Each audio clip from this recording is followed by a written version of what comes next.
In this video, I will show you how to download Just Video Player to your smart TV.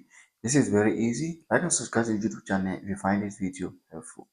So if you want to download the Just Video Player to your smart TV, this is what you can do. First thing first, we are going to use this application called Downloader. If you don't have the application called Downloader, this is very easy to use application. How to install it, check the description of this video. There is a link there that's going to guide you on how to install Downloader to your smart TV. So once you install Downloader to your smart TV, all you have to do is to launch it. Now, before we go ahead, what Downloader does is that it helps you install applications, APKs, files, music from across the internet by just searching the right keyword on this box here. So you're just going to type just player, or you can go ahead and type just video player. So once you type all of that, you're just going to come over here and click on go. Once you click on go, Downloader is going to show us where we can install just video player to our smart TV. And as you can see on my screen right now, here are the various options.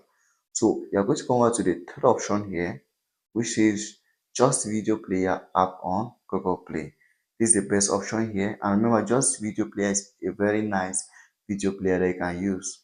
So here is it. Just click on install and the application is going to be installed to your smart TV. Very easy. Like and subscribe to this YouTube channel if you found this video helpful.